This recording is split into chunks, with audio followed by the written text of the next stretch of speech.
Acá, Ah, ya era hora. pero bueno, pues felicidades. Hay que Gracias, Calama.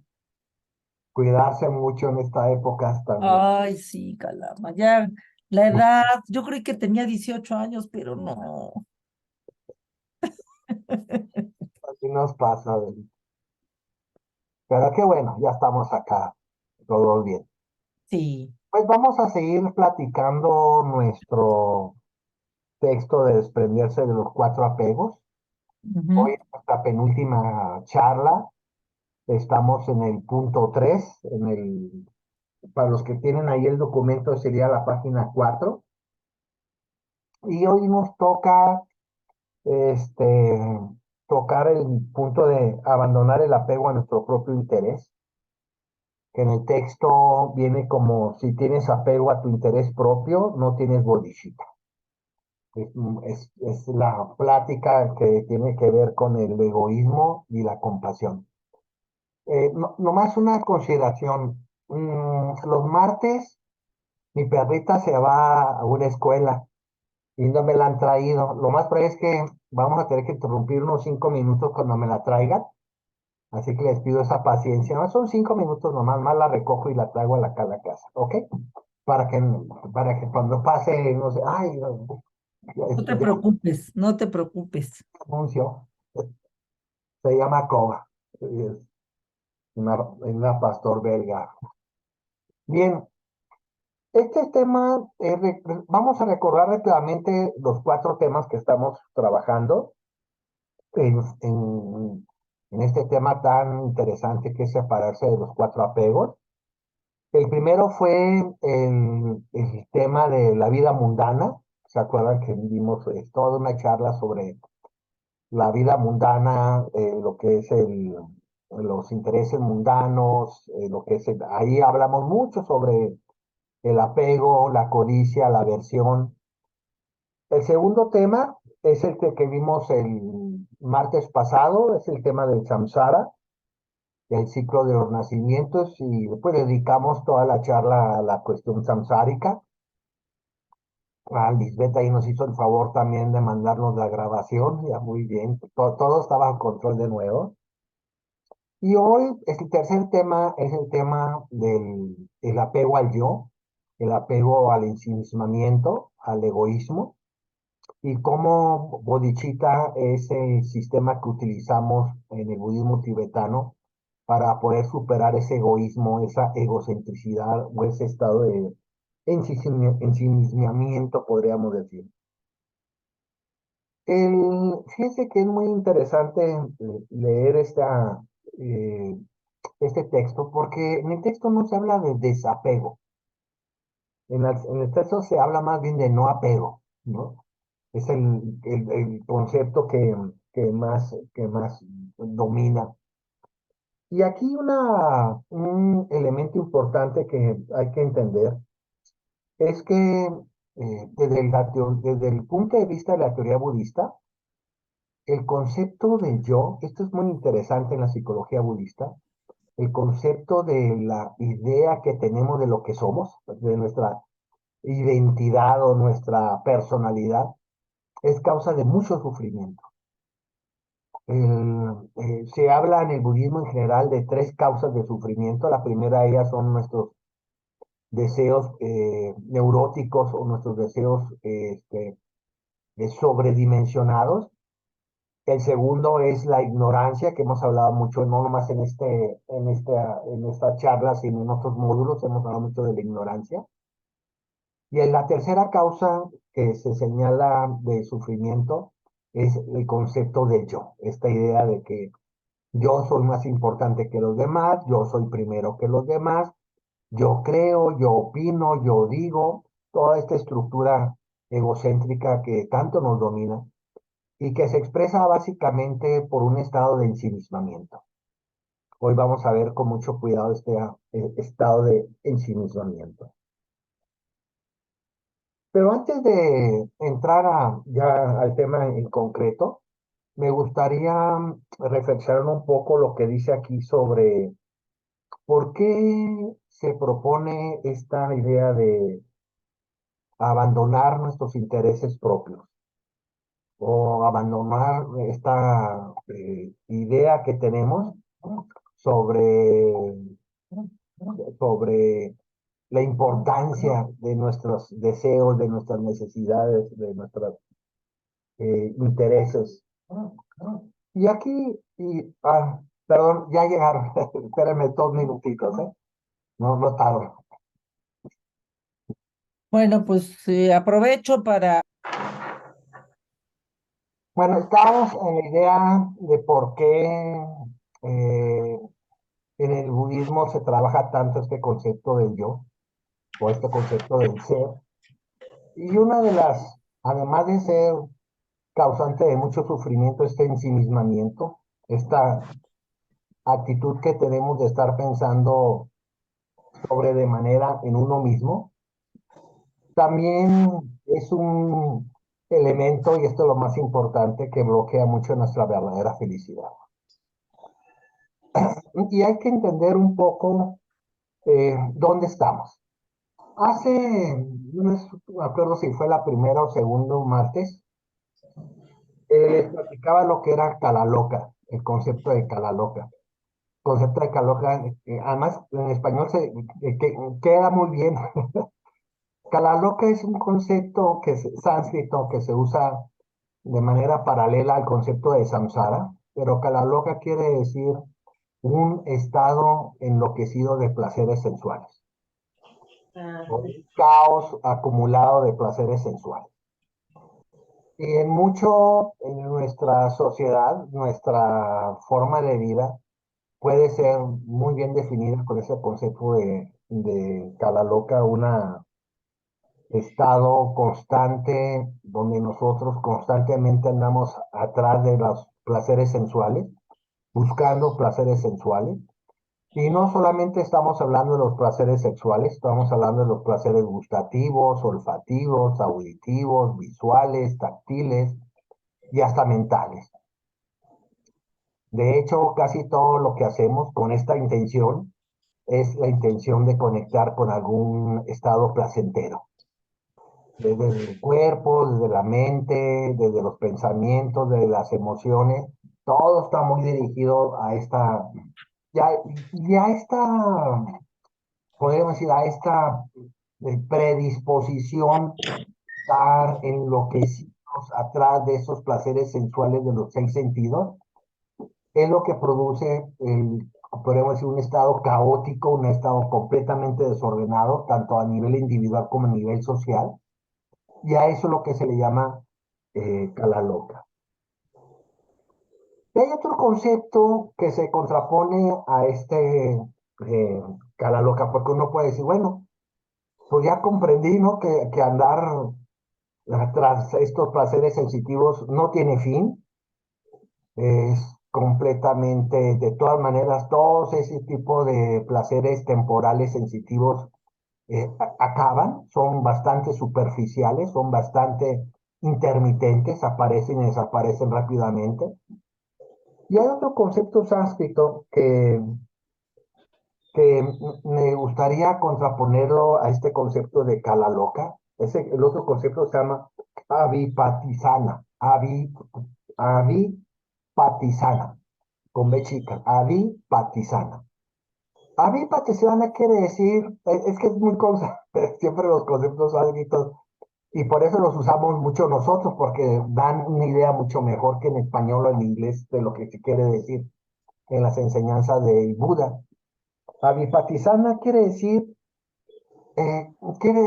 algo así como satisfacción, pero tiene otra connotación más importante. Quiere decir estar ligeros, no traer peso, diríamos en México, no traer pesos en la espalda, no traer la pesadumbre, no traer, también podemos decir, no traer piedras, ¿no? ¿Cuántas veces hemos dicho, híjola, qué pesado me siento, ¿no? Cuando andamos duros, cuando andamos con problemas, cuando andamos con contradicciones, con conflictos, muy tensos, muy estresados, muy ansiosos, ¿no? Y avipatizana es exactamente lo contrario. Todos nosotros de una u otra manera hemos vivido el famoso Vipassana. Pues cuando te sientes bien, cuando estás satisfecho, satisfechas, cuando vas al cine con tu pareja, con tus amigos, amigas, y ves una buena película y salen contentos, ¡ah, qué padre! Todo está fluyendo bien, no hay problema, ahí está el carro, se suben todos al carro sin problema, no se ponchó la llanta ni nada. Y puedes tú tener varias horas de ese tipo de sensaciones de que todo fluye bien, que todo nos pasa, que todo está pasando, que la estamos pasando muy bien, decimos, ¿no? Pero no falta que algo te echa a perder eso. Y siempre pasa, ¿eh? No es por culpa de uno, ni es por castigo, es que en el samsara así es. La experiencia de la vipassana, cuando está estructurada dentro del mundo de la cala loca, no tiene una presencia de largo plazo.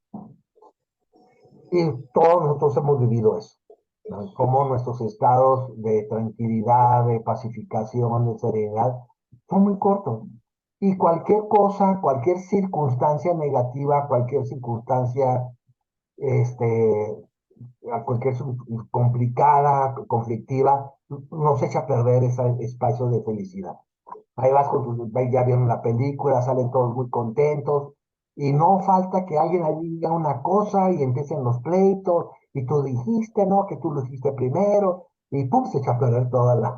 Eso pasa en las fiestas, en las reuniones familiares, cuando estás conviviendo con tu familia, pues pasa en todos lados cómo una palabra, un gesto, una situación puede romper fácilmente un estado de satisfacción, un estado de lo que llamamos, lo podríamos llamar nosotros una felicidad mundana, ¿no?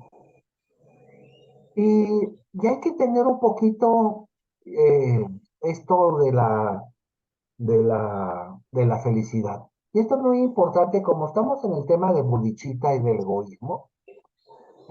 Miren, en parte desde la psicología budista, el egoísmo, la egocentricidad, esta idea de que somos más importantes que los demás y que debemos de ser más importantes que los demás, parte de una idea muy equivocada que tenemos, que es que si somos primero, si llegamos primero, si estamos en el centro, vamos a ser felices. De hecho, muchas personas conciben su felicidad bajo estos términos.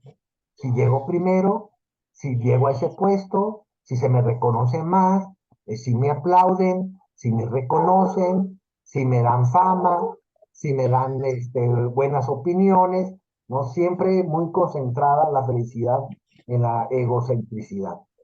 Porque en gran parte creemos que así es, que la felicidad es cuando a mí se me reconoce, cuando a mí se me aplaude, cuando a mí se me pone en el centro, cuando yo estoy en una situación más importante que los demás y así me lo reconocen los demás.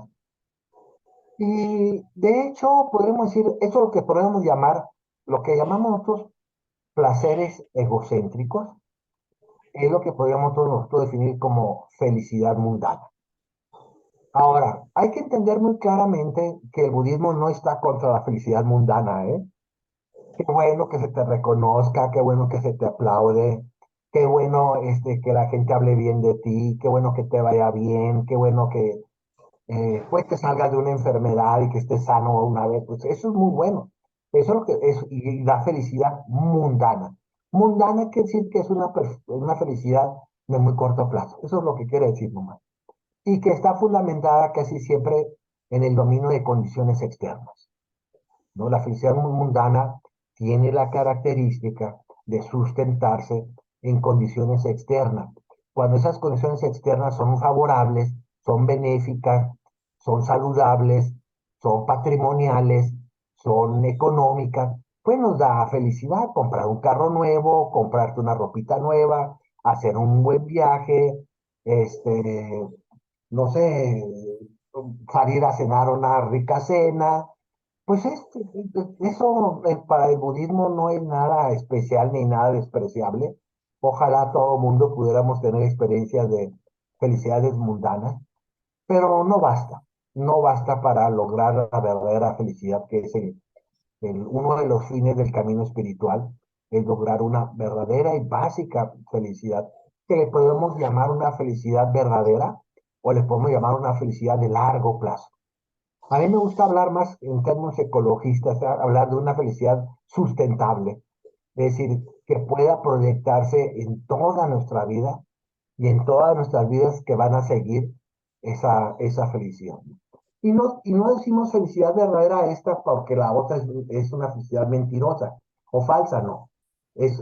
La felicidad mundana es real.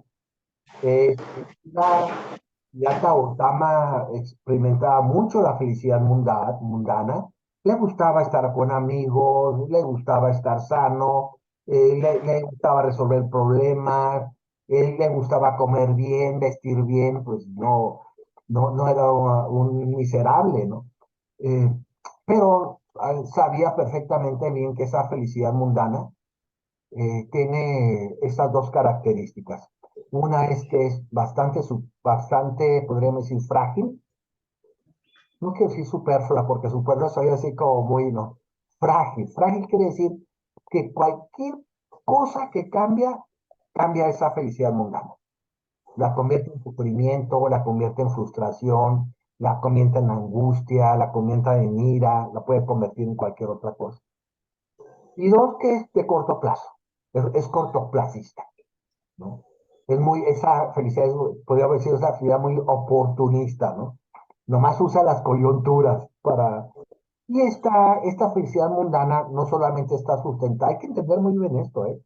No nomás está sustentada en las condiciones externas, está sustentada básicamente en el ego, en la satisfacción de nuestras necesidades, intereses y deseos como personas individuales.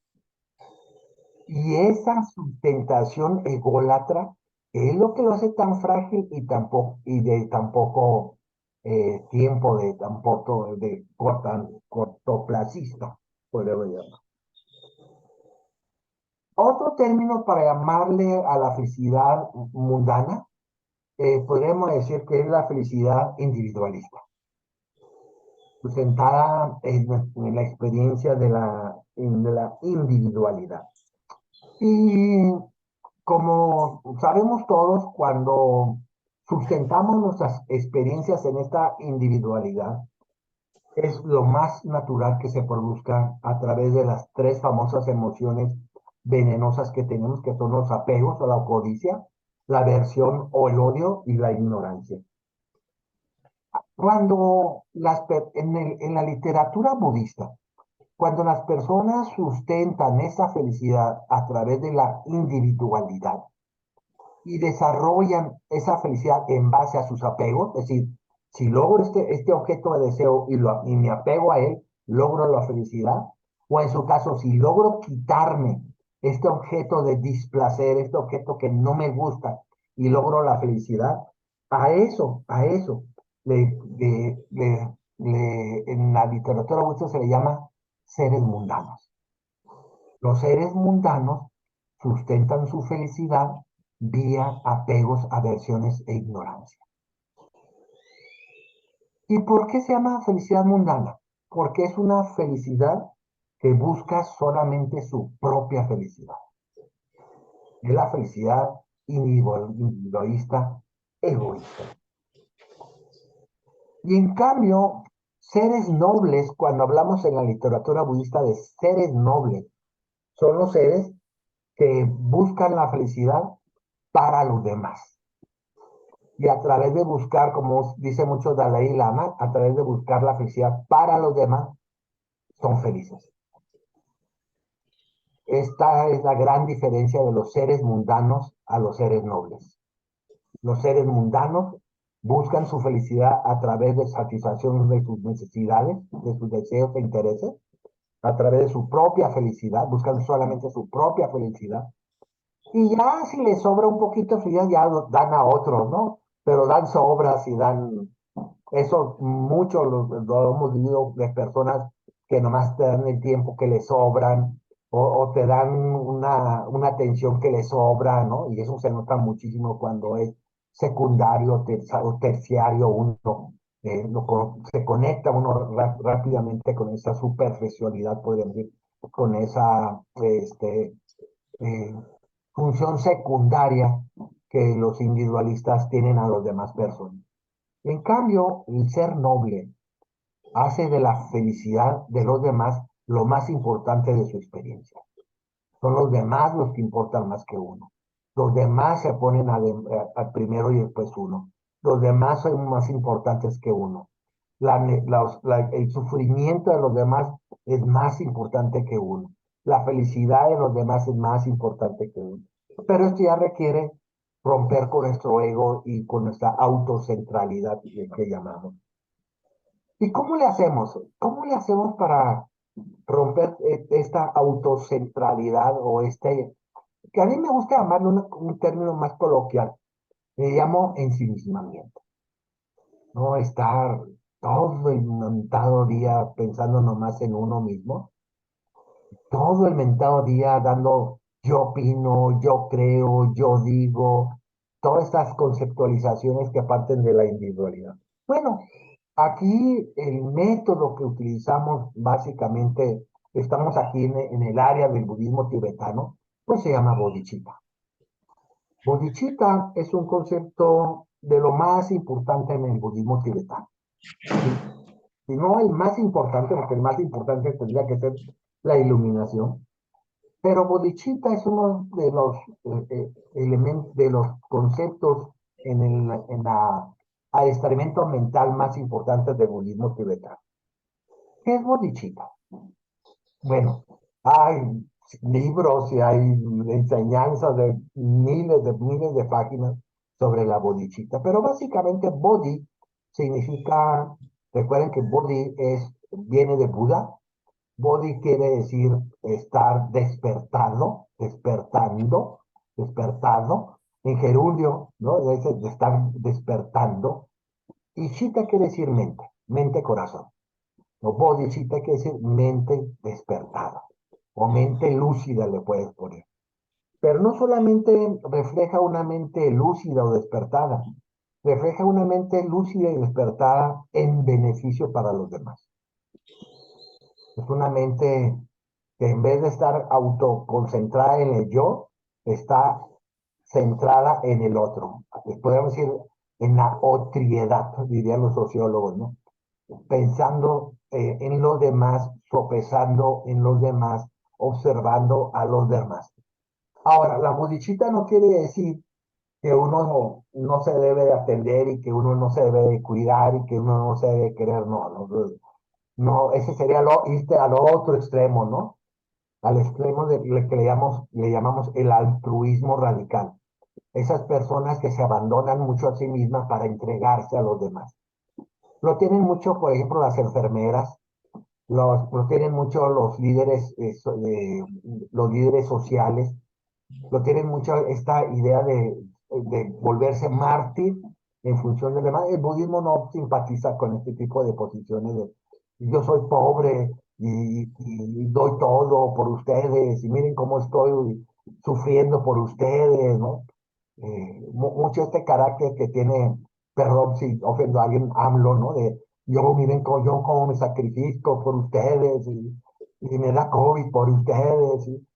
Toda esta idea de la víctima, ¿no? No es nada bodhicitta eso no tiene nada que ver. Bodhicitta es una estructura balanceada entre dedicarte a los demás, de sopesar a los demás, de integrar a los demás en tu experiencia y cuidarte de tu vida. De hecho, tenemos otro concepto que llamamos renacimiento humano perfecto, ¿no? Donde hay del Lamrim, que es el sistema que ya les he platicado mucho sobre el Lamrim, que es el sistema del camino gradual a la iluminación. El primer punto de Lamrim es renacimiento humano perfecto. O sea, la valorización extraordinaria de cada una de nuestras vidas. Y la hipótesis principal de esta idea del renacimiento humano perfecto es que nuestra humanidad, nuestra existencia, no tiene valor. Nada compara el valor. A cada uno de nosotros, si llega un multimillonario y te dijera, te voy a dar millones de dólares y me das tu vida, me espero que ninguno de nosotros diéramos la vida. Nada. Por más que o te apareciera un ángel o un Dios y te dijera, a ver, Lisette, te voy a dar 5 toneladas de diamantes, te voy a dar 80.000 universos de plata, te voy a dar 1.000 millones de planetas hechos de oro, pero me tienes que dar tu vida. Pues tú dirías, pues no, muchas gracias, Calama, qué buena onda eres, pero no para nada. Y eso lo hacemos porque nuestra vida no tiene valor. No tiene valor. Y esto es muy importante en bodhicitta, porque la primera persona que aplicamos bodhicitta somos nosotros mismos. Nosotros mismos tenemos que aplicarnos la compasión, nosotros mismos tenemos que, en términos de sufrimiento, aplicarnos el autoamor, en términos de buscar nuestro bienestar, nuestra salud. Pero la idea de bodhicitta es que nunca esto debe estar sustentado en el daño de los demás. Y para ser felices uno mismo sin dañar a los demás, necesitamos percatación, necesitamos atención, necesitamos bodhicitta, necesitamos estar que nuestra mente esté despierta y cuidando siempre que nuestras acciones de mente, palabra y cuerpo, que sean benéficas para los demás, no impliquen, esto es lo más importante y más hoy en día, no impliquen sufrimiento en los demás. Ahora en la red que estamos, en la red de intereses, en la red de situaciones que vivimos, gran parte de nuestros placeres se fundamenta en el sufrimiento en los demás. Cuando comemos carne, cuando compramos ropa de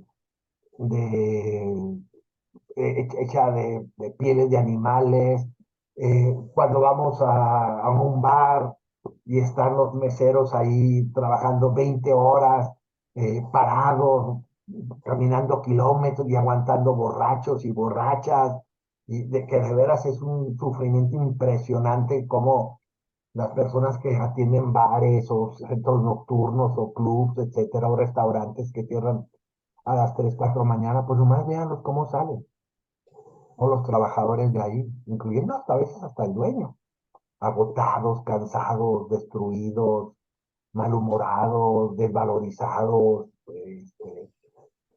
Entonces, la idea de nuestra práctica es que nuestra felicidad no debe de implicar sufrimiento en los demás.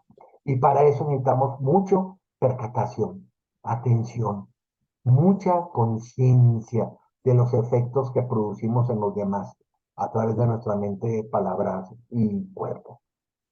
Y bodhicitta en general creo que también lo hemos platicado, Adela. Bodhicitta en general se habla de dos tipos de bodhicitta. Una le llamamos bodhicitta aspiracional y la otra le llamamos bodhicitta absoluta o práctica. Esto es una diferenciación, podríamos decir, pedagógica, no más. Bodhicitta aspiracional es una bodhicitta donde nosotros nos proponemos el deseo de reajustar nuestros estados mentales en función de la compasión y el amor hacia los demás. No lo estamos haciendo práctico todavía. Nos ponemos a leer, nos ponemos a reflexionar y decir, oye, pues sí, ¿verdad? Era bueno dejar de pensar tanto en mí, dejar de pensar tanto en mis deseos, y empezar a pensar, estaría bueno hacer esto, ¿verdad? Y te pones a estudiar, te pones a practicar diferentes sistemas para crear esa sensación. En el budismo tibetano, tradicionalmente tenemos, no lo voy a narrar todos porque pues me haría otros 3 cursos, pero hay 3 sistemas que utilizamos para generar bodhicitta, para generar esta mente de compasión hacia los demás. El primer sistema le llamamos las 6 causas y un efecto. Ese sistema es el más poderoso, es el más, no más poderoso, perdón, es el más utilizado en el budismo tibetano. Esta se llama así, sistema para cultivar la compasión, 6 causas y un efecto. Y este sistema parte de una idea muy tibetana, pero muy, esta sí, sí, muy propia del budismo tibetano, que es de que todos los seres sintientes, que todas las entidades vivas, en este momento, en algún momento de nuestras vidas pasadas, han sido nuestras madres. Y esta es una idea muy matemáticamente viable y poéticamente muy poderosa. Ver a todos, no estoy hablando nomás a todos los seres humanos, ¿eh?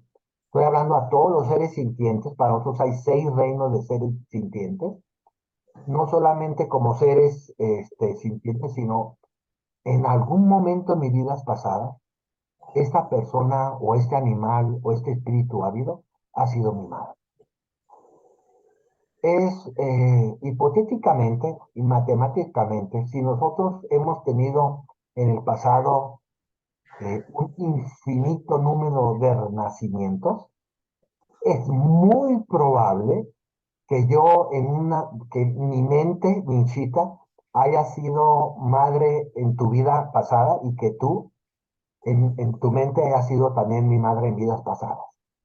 Esto es occidentalmente soy así se nos sacude mucho el cerebro, ¿cómo?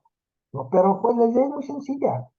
Hemos tenido un infinito número de renacimientos, hemos tenido billones y billones de renacimientos en el pasado, y lo más probable es que cualquier animal, cualquier ser persona, cualquier espíritu ávido haya sido nuestra madre en esas vidas pasadas, haya cumplido el papel de nuestra madre. Y el sistema de las 6 causas y un efecto parte de esta idea de todos los... Si ustedes leen algunas oraciones tibetanas, van a leer mucho esta idea de mis madres, los seres sintientes, mis madres, dicen los tibetanos. Y en muchas oraciones hay este, y los seres sintientes, mi madre, que sean felices, que no sufran, y los seres sintientes, mi madre, así es el vocablo que se utiliza. Y la idea de ese sistema es simplemente tomar conciencia de eso. Después tomamos conciencia de la bondad que hemos recibido en vidas pasadas y en esta misma vida, toda la bondad que hemos recibido de nuestras madres. Y después decimos, bueno, he recibido tanto que hoy deseo regresar esa bondad, ¿no? Y así empieza todo este sistema, es una lógica de 6 pasos, hasta que llegamos al séptimo que decimos, bueno, para poder yo regresar todo lo que he recibido, ¿no? Voy a generar mi mente de bodhicitta. El segundo sistema es el sistema que le llamamos el sistema de igualarse e intercambiarse por los demás. Es el sistema preferido del Dalai Lama. Este lo utiliza mucho en realidad en sus meditaciones, que es simplemente la idea de que todos los seres sintientes queremos ser felices y a nadie nos gusta sufrir. Y la idea es que nosotros que conceptualicemos esta premisa de que todos los seres sintientes quieren ser, desde un mosquito hasta un elefante, pasando por el ser humano, todos los animalitos, todos los mamíferos, todos los pájaros, todos los peces, todos los insectos, andamos buscando felicidad y andamos buscando no sufrir. Y esto es lo que nos equipara. Cuando nosotros en el budismo, cuando hablamos de igualarnos con los demás, se llama, en español se llama empatía. En sánscrito se llama pena. Ustedes han escuchado mucho el concepto de muchas monjas que se ponen Pema Chodrón, por ejemplo, que es una monja muy famosa. Pema quiere decir empatizar, como la empatizada, podríamos llamar esto.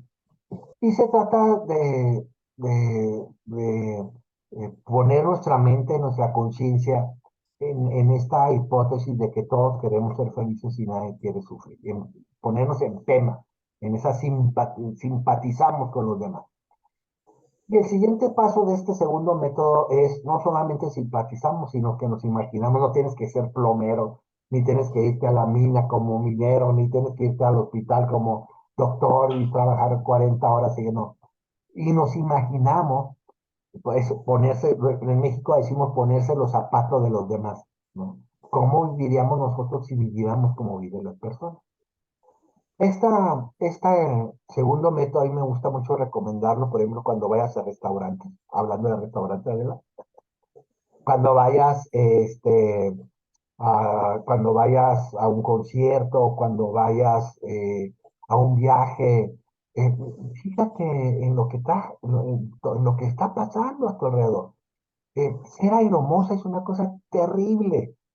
Ya hasta ahora creo que hay dos, tres líneas que están permitiendo que las aeromosas traigan tenis, porque las obligaban a usar zapatos. Imagínate un viaje de 14 horas, de 12 horas, de aquí a Europa o de aquí a Asia, ¿no? Y las pobres aromas con zapatos de 5 o 6 centímetros de tacón, todas maquilladitas y que no se puedan. Es terrible. O los meseros, o los internistas, los que saben de medicina, los internistas que trabajan 2 días y 2 noches corridas sin poder dormir, agotados. Ahora por cierto, una de las altas, leí ahí otra vez, una de las sectores de más suicidios en México, no solamente son los adolescentes, que ha crecido hasta 300% los suicidios de los adolescentes, sino en los internistas. Uno de los sectores más golpeados por los suicidios son los internistas, los estudiantes que están estudiando medicina y que están prácticamente militarizados dentro de los hospitales públicos y privados, trabajando 2, 3 días corridos junto con sus noches y descansando 24 horas y terminan suicidándose pues, cuando vayas a un hospital y veas a un internista y lo veas cansado y lo veas harto, pues comprende esta idea de ponerse los zapatos de demás. Es muy sencillo, es realmente simplemente imaginarse lo que nos pasaría a nosotros si fuéramos así. Si fueras un piloto, si fueras una aeromoza, si fueras un mesero, si fueras un enfermero, si fueras un internista, si fueras un minero, si fueras un campesino, si fueras un granjero, ¿no? Que todos los días que no tienen ni domingo ni sábado, todos los días hay que trabajar, que pues los animales no tienen domingo, se tienen que alimentar, se tienen que cuidar. Vienen tormentas, vienen temblores, vienen volcanes, vienen huracanes, ¿no? Este segundo. Y el método, ahora sí, el más poderoso de todos, el tercer método, para generar bodichita, le llamamos Tonglen. Tonglen es podríamos decir, el sistema meditativo más radical que ha creado el budismo tibetano. Tong quiere decir tomar y Gen quiere decir dar.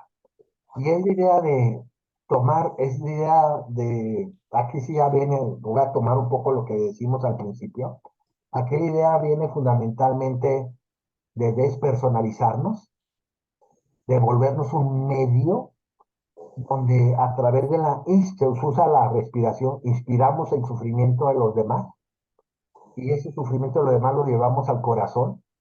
El corazón nosotros lo visualizamos hoy modernamente podríamos decirlo, como un centro de reciclaje. El sufrimiento lo visualizamos, todos han visto cuando se quema una llanta, ¿no? Las llantas cuando se queman tienen un negro así, pero muy especial. Haz de cuenta, se visualiza el sufrimiento de la otra persona o de las otras personas. Puede ser una persona o puede ser varias personas. Inspiramos su sufrimiento y lo metemos por nuestra nariz con la inspiración. Lo llevamos al corazón, visualizando el corazón como un reciclador, como un aparato que recicla. Y ese humo negro se recicla en nuestro corazón y se devuelve una luz blanca o se vuelve como una luz pura, si puedes visualizarla también como un agua de manantial pura, fresca, hacia la otra persona o a las personas. Y se dice básicamente, inspiro sufrimiento y expiro felicidad. Y doyme felicidad. Y esta es podemos decir, la práctica más poderosa que tenemos para crear la bodhicitta. El Tonglen no se recomienda para principiantes y no se recomienda que se haga la persona sola el Tonglen, porque se sabe, yo leía muchas historias de personas que no están preparadas para el Tonglen y terminan teniendo cáncer, terminan sintiéndose tan mal como la persona que querían ayudar. cuando el Tonglen hay que llevarlo casi siempre de la mano de un maestro y de una persona que sepa perfectamente bien lo que es el Tonglen. Porque si no, sí podemos caer fácilmente en esta situación de absorber el sufrimiento y no saber cómo procesarlo y expirarlo como felicidad y te quedas con él y te puedes crear muchos problemas psicológicos y muchos problemas psicosomáticos y fisiológicos inclusive, materiales.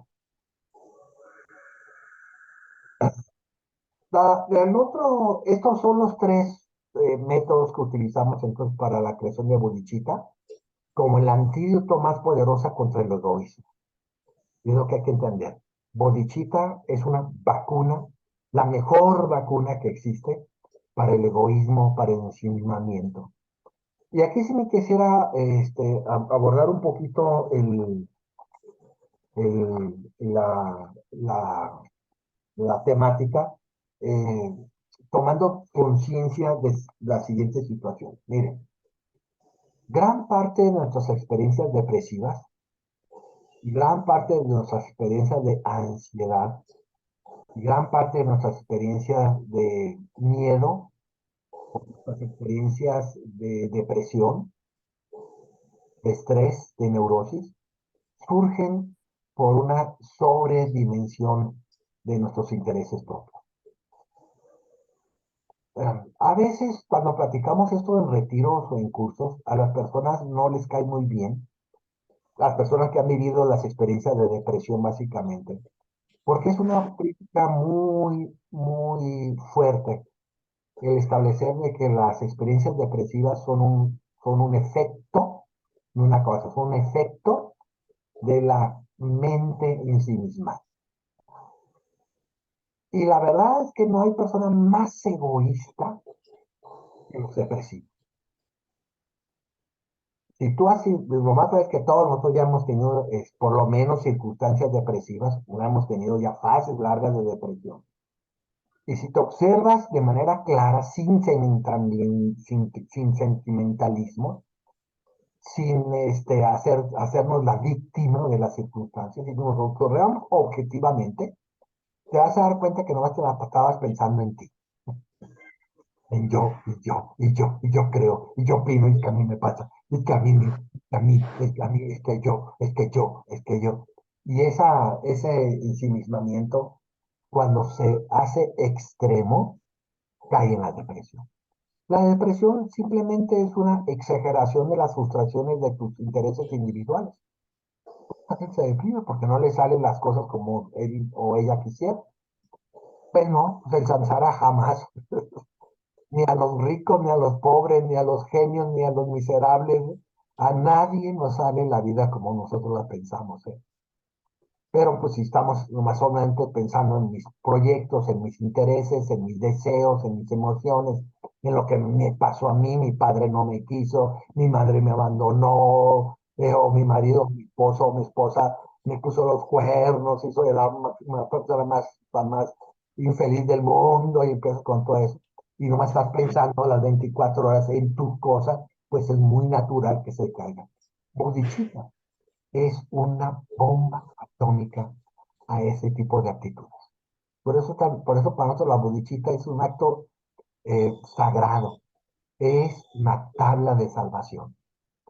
Gestionar nuestra mente egocéntrica, ensimismada, egoísta, hacia la compasión y el amor hacia los demás, de tal manera que nuestra mente se gestione conectándose con PEMA, es decir, conectándose primero con la empatía hacia los demás y comenzar a crear un estado mental mucho más sano, mucho más comprometido, mucho más extrovertido, mucho más abierto al sufrimiento y a la felicidad de los demás. Hay otro texto muy bonito, creo que no lo hemos visto, de lo que se llama las 8 estrofas para el estreñimiento mental de Langrin Tampa. Lo vimos, pero no aquí, lo vimos creo que en un miércoles hace como 2, 3 años, hace tiempo que lo vimos.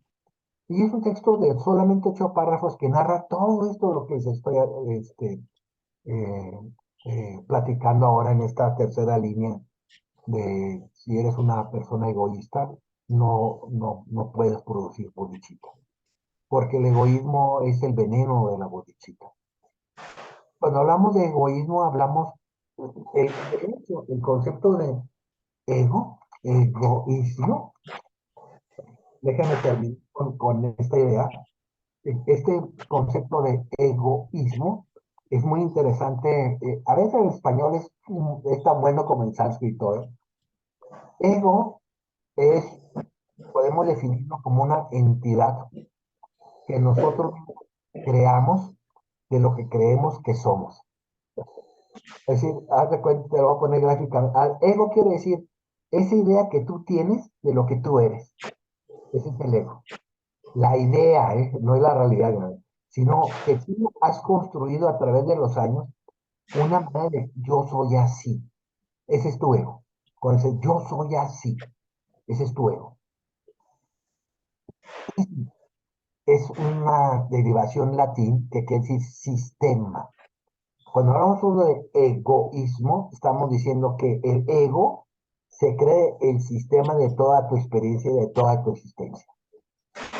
Egoísmo quiere decir ver el mundo, ver todas tus circunstancias, tanto internas como externas, y considerarlas como que debieran de comportarse como tus deseos quieren. Ese es el egoísmo. Por eso del egoísmo al narcisismo hay muy poco distancia. Pero ismo quiere decir una totalidad. Por ejemplo, cuando hablamos de capitalismo, estamos hablando de una sociedad que está sustentada en el capital, ¿no? Cuando hablamos, no sé, de nihilismo, estamos diciendo que esa persona, toda su concepción filosófica es negar lo que es la realidad, ¿no? Nihilismo, ¿no? Y así, cuando hablamos de eternalismo, estamos diciendo que esa persona cree que todo lo que está viendo es permanente y eterno, que así va a ser siempre, ¿no? Esos son los eternalistas que le llamamos. La bodichita, entonces, para ahora sí a terminar esta tercera, tercera línea, la bodichita hay que entenderla también de otra manera. Chita es, como dice, es el concepto del budismo que se refiere a mente-corazón, o corazón-mente, como quieren llamar, pero tiene una cualidad, tiene dos cualidades, tiene muchas cualidades esta mente de Chita. Nosotros le llamamos la verdadera naturaleza de nuestra mente. La verdadera naturaleza de nuestra mente se llama Dharmata. Dharmata quiere decir que en el fondo de nuestra chita, en el fondo de nuestra mente, en lo más profundo que hay de nuestra mente, hay claridad y luminosidad. Esta cualidad de chita, de ser claridad y luminosidad, se dice que es intransferible y no puede ser intoxicada. Y hay varios ejemplos que se dan, por ejemplo, el oro. El oro, cuando se encuentra en pepitas, pues en pepitas de oro, todos hemos visto, por lo menos en Discovery algo, el oro en sí mismo es un material que no puede ser, que no puede ser contaminado. El oro no se puede contaminar con otras piedras, con plata, el oro, la esencia del oro es puro. Otro ejemplo que se pone es el diamante, ¿no? El diamante no se puede contaminar. Y otro ejemplo que a mí me gusta mucho porque es muy loable es el agua. El agua, el H2O, puedes tú contaminarlo de lo que quieras, inclusive de radioactividad, drenaje, de veneno, y de todas maneras, si tenemos la tecnología suficiente, podemos purificar el agua. ¿Por qué pues siempre tú purificar el agua? Porque la naturaleza del agua es el pura.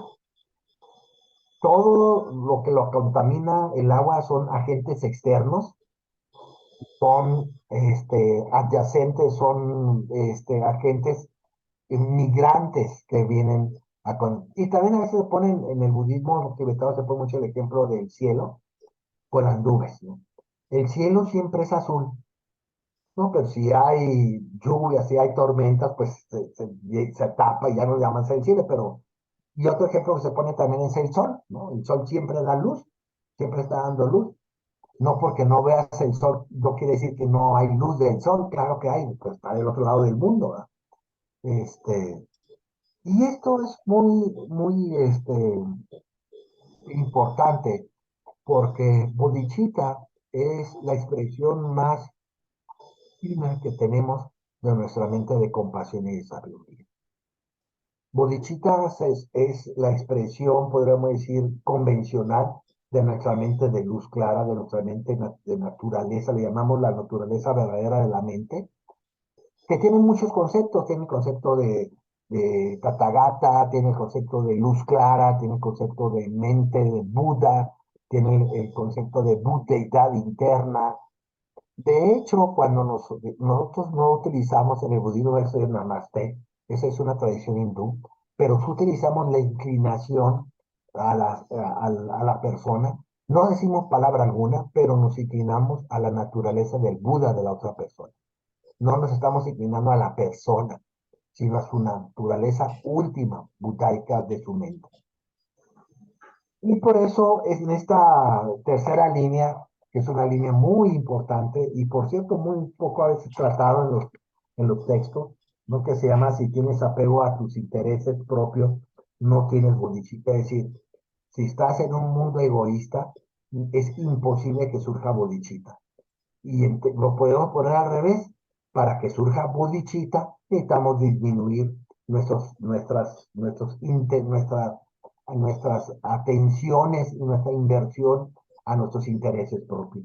Bodhicitta crece, que crece egoísmo. Crece egoísmo, baja bodhicitta. Y de aquí ahora sí ya termino por tercera vez. Y la verdadera felicidad, que es lo que habíamos platicado al principio, la verdadera felicidad sustentable a largo plazo se sustenta, se crea, opera por medio de la bodhicitta.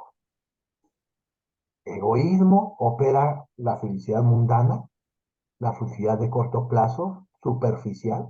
Bodhicitta opera felicidad de largo plazo, mm, con bases, con una esencia muy poderosa, muy sólida, ¿no? Y esa es la diferencia de la persona mundana a la persona noble. La persona mundana, su vida está sustentada en el ego; la persona noble, su vida está sustentada en la compasión y el amor hacia los demás. Y ese es el significado de este tercer párrafo, de esta tercera línea, de este documento tan importante de desprenderse de los cuatro apegos. Qué interesante, mi querido Calama. Muchas gracias por su escucha. Sí, muy interesante. Y bueno, pues sí, eso me hace reflexionar un pasaje del libro de Miguel Ruiz de los Cuatro Acuerdos, en donde dice que en ese vasto universo las estrellas no tienen luz, sino la luz está atrás y las alumbra. Esa luz son también la que tenemos dentro de nosotros, ¿no? Esa bodichita es esa luz, ¿no? Entonces, ¿qué la ensombrece? Pues el ego, definitivamente. Pero bueno, muchas gracias, Calama. ¿Cuántos cursos serían para que tú nos dieras LANRIM? Porque es bien importante el LANRIM para el camino de la budeidad y todo, ¿no? El Lamrim son 14 temas. Lo Sí, damos en un año. El Lamrim siempre lo damos en los retiros de 7 días. Y apenas nos alcanza. sí, no, sí, yo sé, porque ya lo tomé contigo, pero es muy interesante. No, es que Lamrim es todo un camino estructurado por Asoka y por Lama Tsongkhapa, que son los dos, por Atisha, perdón, Atisha y Tsongkhapa. Y es un sistema muy trabajado, muy desarrollado en el budismo tibetano, ¿no? Es el sistema, yo creo que más perfeccionado en el budismo tibetano. Sí, Después lo hablamos si quieres. ok, luego lo hablamos. Bueno, Pues vamos a la plegaria de la dedicación y la aspiración que se las mandé la semana pasada. Vamos a leerlas todas, por favor, a la hora que escuchen el bowl. Y no sé si alguien tiene una pregunta para Calama o nos vamos por ahí. No las veo como muy convencidas hoy. Bueno, yo quería preguntar, cuando mencionó la parte de, ay, ¿cómo era? O sea, ¿cómo quedaría luego? O sea, que si no hay tiempo suficiente, como las mamás que trabajan, o que a veces tienen, no sé, 3 trabajos y que no pueden dedicarle tal vez todo el tiempo que quisieran a sus hijos, y que podría pasar también como lo que, o sea, no sé, hay quienes dicen, el tiempo vale más que el dinero, ¿no? Pero ellas te dicen, si no hay dinero, pues tampoco, no, o sea, no puedes comer, no hay ropa, no hay como necesidades básicas que cubrir. En ese sentido, ¿cómo sería? O sea, o sea, lo que usted mencionaba como a veces como que se dan las obras o algo así, no me acuerdo exactamente qué palabra usó, o sea, y cómo era, que tienes tantas actividades o tantas cosas que hacer que a veces nada más como que das lo que te sobra, ¿no? Sí, pero en el caso de las madres, Tony, es completamente diferente. Las madres que tienen 2, 3 trabajos para sustentar a sus hijos, es una práctica de bodichita increíble. Claro, Estoy hablando de personas que tienen muchas actividades, podríamos decir, no sustentables, que pueden estar, van al fútbol, van a jugar con sus amigos y solamente te dan a ti las obras, pues, de su tiempo, pues, ¿no? Y estábamos hablando del tipo de relaciones que podemos ver. El caso que tú pones no aplica, pues, ¿no? Una madre que tiene 2 trabajos, trabaja 16 horas para mantenerse, pues está practicando puro bolichito, se está dedicando a los demás. claro. Es todo Ujú. es todo. Gracias, Calama. Bueno, pues empezamos con el bowl y juntamos nuestras manos. Que por este mérito puede alcanzar la omnisciencia y habiendo superado todas las adversidades, puede Por liberar la a los omnisciencia seres y del habiendo océano superado de la todas las existencia, adversidades, puede liberar agitados a por los las seres olas del del océano de nacimiento, la existencia, la vejez, agitado la por las enfermedad olas del y la muerte, nacimiento, la vejez, la enfermedad y la muerte, practicando según el dando ejemplo según el más ejemplo más heroico conocedor de Heroico la realidad, conocedor de la al realidad, igual que igual Samagadra, que Padre, dedica completamente todo esto. completamente toda esta virtud. que Que por la por la bendición de bendición la de De la obtención de obtención los de los 3 calles de calles de Buda, Buda, la por la bendición de la bendición humildad de la de humildad verdad de de la verdad de la esencia del Dharma, por la por la bendición bendición de de la implantar la inquebrantable aspiración de la inspiración de la Shanga, Shanga, plegorias mis plegarias cumplan tal como las he expresado. que la preciosa Que mente diosamente el despertar surja surja en en quienes quienes no haya no haya surgido, surgido, y una vez que haya que una surgido, vez haya surgido no disminuya disminuya y y aumente aumente cada vez cada vez más. más. Gracias a todas. Gracias. Gracias, Calama. Muchas Nos gracias. vemos. Nos vemos Que les vaya muy próximo bien a todos. Bonita noche. Gracias, Calama. martes. Gracias. Gracias. Bonita Gracias, noche. Calama.